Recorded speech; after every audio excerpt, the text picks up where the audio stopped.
O Senhor esteja convosco. Ele está no meio de nós. Proclamação do Evangelho de Jesus Cristo segundo João. Glória a vós, Senhor. Naquele tempo houve um casamento em Caná da Galileia. A mãe de Jesus estava presente e também Jesus e seus discípulos tinham sido convidados para o casamento. Como o vinho veio a faltar, a mãe de Jesus lhe disse: eles não têm mais vinho. Jesus respondeu-lhe: mulher, por que diz isto a mim? Minha hora ainda não chegou. Sua mãe disse aos que estavam servindo: fazei o que ele vos disser. Estavam 6 talhas de pedras colocadas aí para a purificação que os judeus costumam fazer. Em cada uma delas cabiam mais ou menos 100 litros. Jesus disse aos que estavam servindo: enchei as talhas de água. Encheram-nas até a boca. Jesus disse: agora tirai e levai ao mestre-sala. E eles levaram. O mestre-sala experimentou a água que se tinha transformado em vinho. Ele não sabia de onde vinha, mas os que estavam servindo sabiam, pois eram eles que tinham tirado a água. O mestre-sala chamou então o noivo e lhe disse: todo mundo serve primeiro o vinho melhor, e quando os convidados já estão embriagados, serve o vinho menos bom. Mas tu guardaste o vinho melhor até agora. Este foi o início dos sinais de Jesus. Ele o realizou em Caná da Galileia e manifestou a sua glória, e seus discípulos creram nele. Palavra da salvação. Glória a vós, Senhor.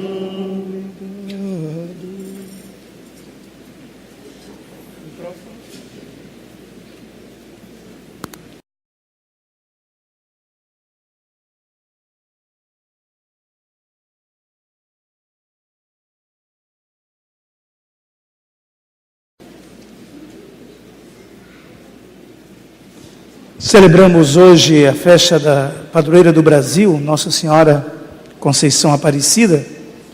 Claro que é a mesma senhora, está ali, Nossa Senhora de Fátima. São títulos, né? Para a gente não confundir. São tantos títulos. E a riqueza do nosso cristianismo é que Deus entrou na história com uma proposta. O cristianismo é uma proposta à nossa vida. Todas as aparições de Nossa Senhora, não nos esqueçamos, tem sempre um recado, que é esse da boda de Caná. Em Medjugorje, em Fátima, em La Salette, na França, em Sacopenopá, Copacabana, né, na Bolívia, em qualquer parte, ela vem com um recado: façam tudo o que meu filho disser. Né? O cristianismo é esse olhar a Cristo, segui-lo, né, dentro da vida. E o que é que Cristo traz para nós? Ele devolve a nós a responsabilidade, provoca em nós a nos olharmos na experiência. Nós fomos feitos para a beleza, para a verdade, para as coisas boas, as coisas que nos dão realmente um prazer infinito, não pequenos prazeres, insatisfações diante da vida. É bem verdade que também percebemos em nós uma falta, uma dor, o sacrifício, há certas dificuldades. Nós somos contingentes, né? Somos passíveis de tantas coisas, mas devemos pedir ao Senhor que eu enfrente a vida com aquele olhar a Tu, ó Cristo, que eu diga meu sim, né, a você. E aí o cristão se torna necessariamente, como disse o Papa Francisco há uns tempos atrás, uns meses, o cristão é por natureza jubiloso, alegre, feliz, não obstante as dificuldades, não é? E ele comentava, o Papa, sobre a boda de Caná, dizia: vejam nas bodas de Caná, né, a promessa.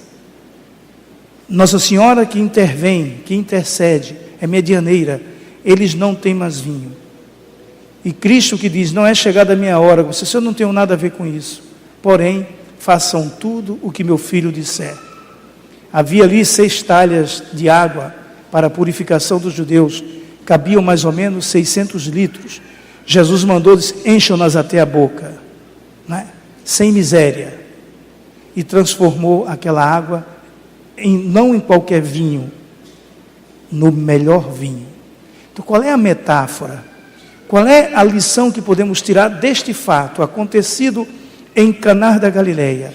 Essa solidariedade, essa amizade de Nossa Senhora com aquele casamento, com aquelas pessoas, a aflição de ter acabado o vinho. E olha que o casamento na época de Jesus era uma semana. Não é que Jesus transformou 600 litros de vinho para cachaça para todo mundo, sim. Não é uma embriaguez confusa, não é uma comilança exagerada, mas tem um sentido, né? Agora, o bom disso tudo que foi o melhor vinho desde o início. O mestre Sala chama o noivo, escuta, quando isso já desde Cristo, né? Quando você dá uma festa, serve o primeiro a melhor coisa, o melhor vinho. Depois uno já está embriagado mesmo, não sabe mais, né, discernir nada, joga qualquer vinho, aí entra. Não. A promessa de Cristo é que a gente beba do melhor vinho sempre.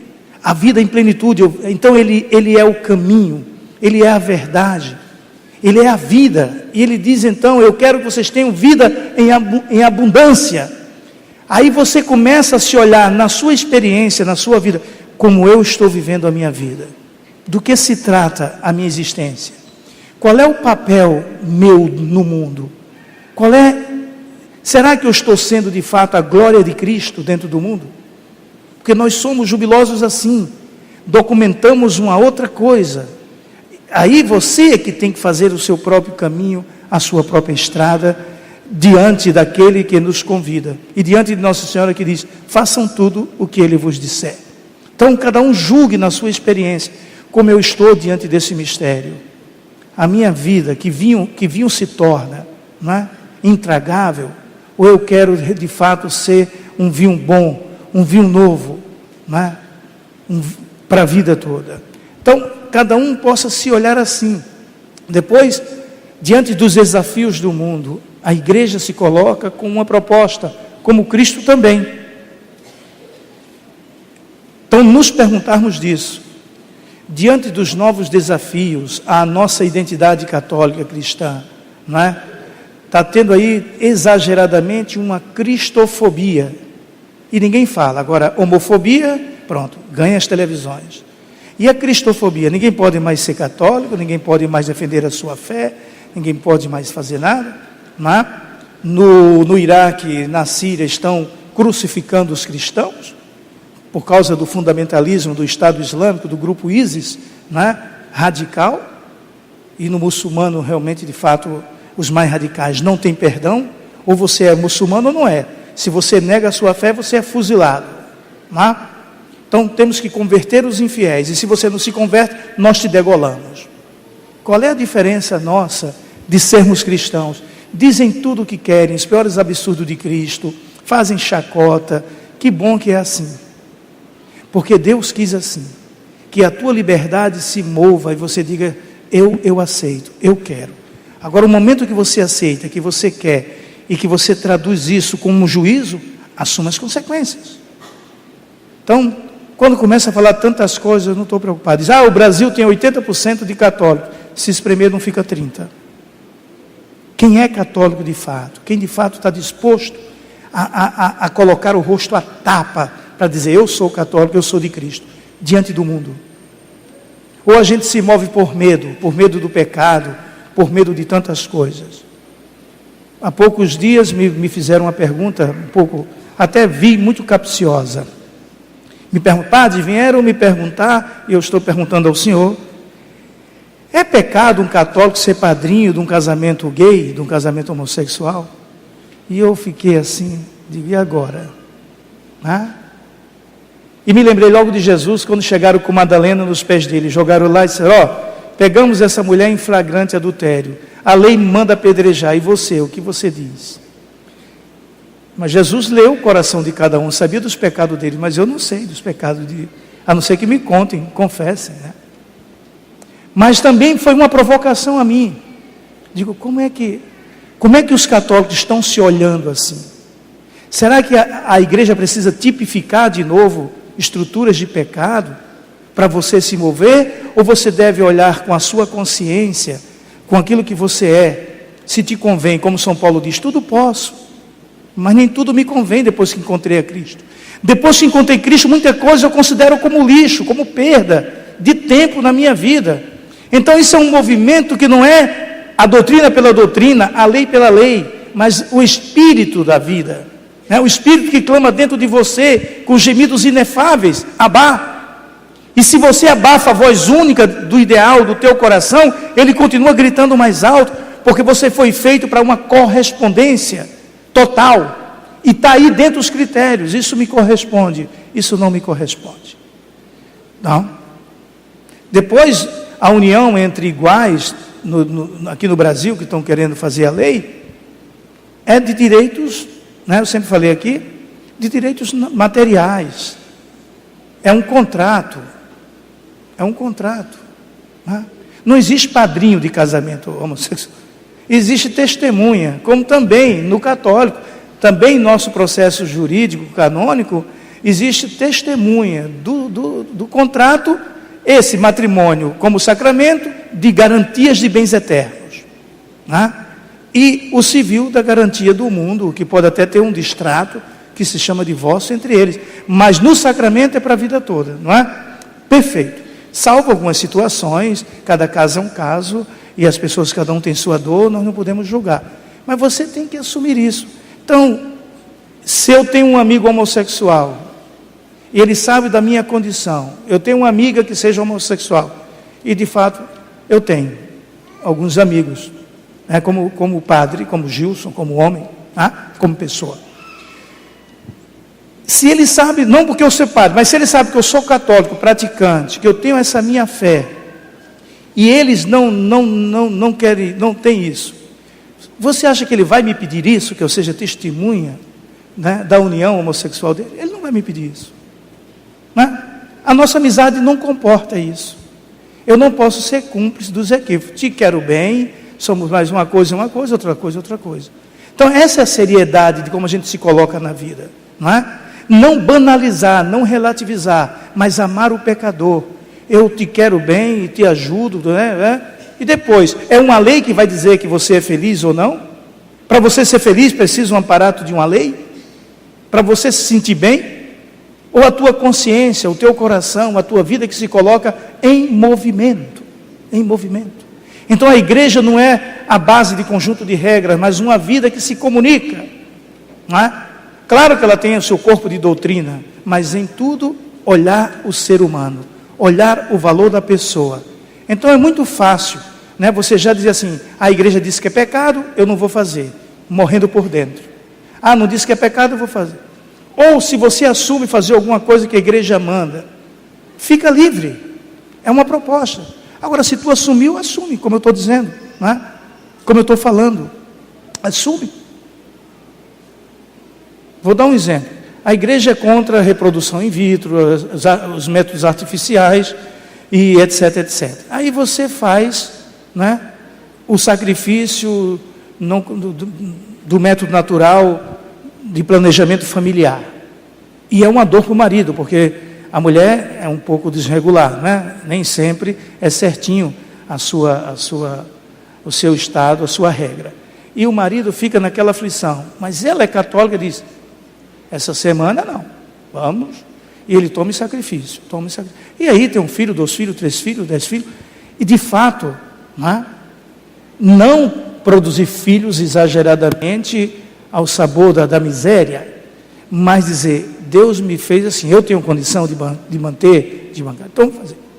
Aí você faz esse sacrifício, o vizinho não faz, e vai na mesma igreja que você. Aí você vem, está vendo? Ele não faz, eu faço. Quem mandou você fazer? Porque tu fica preocupado com a vida do outro. Quando você siga, é obrigado você fazer, é uma proposta. Agora, se você se sente dentro, por isso que eu digo, se espremer, quantos católicos somos? Agora tu fica preocupado porque o outro não fez, então quer dizer, eu só faço porque fulano faz, e depois não sou eu que vou condenar o outro, só Deus pode saber disso, pode condenar. Então você se sinta livre para dizer, eu faço, é sacrifício, é doação, mas é a minha identidade. Ninguém é obrigado a ser católico. Ninguém. Não é? Nem muito menos se casar na igreja católica. Não é? Mas uma vez assumido, seja uma identidade. Se torna livre. Então o amor de Deus, Cristo te liberta, não te escraviza. Agora tem uma proposta concreta, clara para a vida. Mas infelizmente as pessoas só se movem assim. E fulano, né? E às vezes chega até para o padre, eu faço isso, mas fulano nem está nem aí. Cuida da tua vida, né? Cuida da tua vida. São Pedro caiu também na besteira, está lá no capítulo 20 de João, de perguntar sobre João, lembra? Eu sempre conto esse fato, que eu acho fantástico. Porque surgiu um boato que João não morreria. E São Pedro chegou para Jesus e disse: e aí, Senhor, é verdade o que estão dizendo de João? Que o Senhor vai deixar que ele viva mais tempo? E Jesus olhou para São Pedro e deu um sabão. Você tem nada a ver com isso? Se eu quero que João fique, que João morra, o problema é meu. Quanto a você, me siga. Né? Aprendamos assim, aprendamos a sermos livres. Porque a gente se move na cabeça dos outros. Né? É simples a vida. A vida é simples, a gente é que vai complicando, colocando fardo pesado. Né? Até o dia que não aguenta, chuta o pau da barraca e a culpa é do vizinho. Né? A culpa é do outro. Não, qual é? A gente tem que se perguntar, e eu, como é que eu me vejo? Como é que eu estou diante desse ser católico? Senão não precisa. Né? Não precisa fazer o sacrifício, se você acha que não. Agora, todos nós nos apresentaremos diante de Deus. Isso eu garanto. Né? Eu garanto. Eu estava dizendo ontem para os crismandos, né? Questão de bispo, não ser bispo. Eu digo, eu não tenho preocupação de ser bispo. Talvez eu nem seja bispo. Não que eu não quero. Todo padre almeja, porque é o caminho natural, seria, não é? Da confirmação da plenitude do sacerdócio. Mas eu não estou preocupado de ser bispo. Pode até não me fazerem bispo, mas ninguém pode me impedir de ser santo. Entende? Impedir de ser bispo, tudo bem, mas de ser santo, não. Esse é o ponto. O que nós desejamos é a santidade de vida, não é? De estar diante de Cristo em pé diante dele. Se é bispo, se é isso, se na empresa eu sou o chefe, se eu estou mandando no coordenador da pastoral, isso, daquilo, tudo isso são vaidades. Eu quero é ser santo. Isso sim eu não posso perder de vista.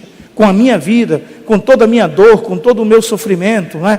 Bestial, obtuso, confuso, mentiroso, caímos, nos atrasamos, perdemos tempos, mas o que nos salva é que não podemos tomar outro caminho. Eu não tomo outro caminho, Senhor, eu não sou cínico, mas é como São Paulo dizia também, eu acho São Paulo fantástico, como ele é sincero, ele diz, existe uma lei dentro de mim, é como um aguilhão na minha carne, quem vai me libertar dessa prisão de morte?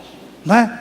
Tira de mim isso, sei do bem que devo fazer, findo fazendo o mal que não quero. São Paulo, porque em você é diferente, porque em mim também é diferente. Não é.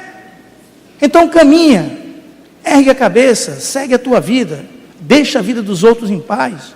Não é? E eu fico muito chateado porque as pessoas às vezes não olham o bem do outro, vêm só cutucar a ferida e o erro. Está vendo? Agora, essa bendita internet e Facebook, entra lá no Facebook, vê o que fulano está fazendo. Ao invés de dizer, fulano precisa de ajuda, vamos conversar com ele, vamos abraçá-lo nessa caminhada. Não, é logo botando o pé no pescoço e se puder puxar na gravata para ajudar mais ainda. Mas que cristãos somos nós? Né? Que tudo é censura dentro dessa mediocridade espiritual. Não podemos compartilhar. Né? Ajuda o outro, fica com ele, né? Uma correção fraterna, um tapa fraterno também, às vezes, né? Com o outro, mas sejamos sinceros, rasguemos de fato o coração, não as vestes, e tenhamos zelo uns pelos outros, né? Uns pelos outros. E quando acontece uma situação numa pastoral, num movimento, a última instância sou eu, padre, né? E eu vou exortando, dizendo, cuidado com essa situação, resolvam isso. Quando a coisa está insuportável, diz, padre, agora é só com o senhor, né? Eu digo, está vendo? Que sobra para quem? Para o padre. Ao invés de serem fraternos, de serem amigos, de se corrigirem, aí por última instância o padre que se vire. Aí o padre que é o ruim, o padre que é o chato, o padre... Né? Aprendamos a nos corrigir, aprendamos a nos amar, a não sermos cúmplices diante dos trabalhos, diante da vida. Imagine numa empresa, né? Imagine vocês numa empresa como é. Então cada um julga o seu dia, como eu estou diante de Cristo, como eu estou com a minha vida, com o meu temperamento, com as aptidões que eu tenho, né? Que sinais eu percebo na minha vida, o que torna realmente a minha vida feliz, o que me dá prazer de fazer e de viver. Segue isso, não tenha medo. E Cristo vem nos orientar nisto, né? Seja o vosso sim, sim, seja o vosso não, não. Aprendamos de Maria, que deu o seu sim, e o que Deus fez com ele, depende dele. Tenhamos o sim de Nossa Senhora também. Não fiquemos medindo o final da história, né? Que graça tem saber já o fim da jornada? Não tem graça nenhuma. Nos entreguemos como todo. Portanto, né? Façamos tudo o que o Filho de Maria, o Filho de Deus, nos disser. Assim seja. Creio em Deus Pai Todo-Poderoso, Criador do céu e da terra, e em Jesus Cristo, seu único Filho, nosso Senhor. Foi concebido pelo poder do Espírito Santo. Nasceu da Virgem Maria. Foi crucificado, morto e sepultado. Desceu à mansão dos mortos. Ressuscitou ao terceiro dia. Subiu aos céus. Está sentado à direita de Deus Pai Todo-Poderoso, de onde há de vir julgar os vivos e os mortos. Creio no Espírito Santo, na Santa Igreja Católica, na comunhão dos santos, na remissão dos pecados, na ressurreição da carne, na vida eterna. Amém. No dia em que carinhosamente celebramos a padroeira do Brasil, elevemos a Deus as nossas preces.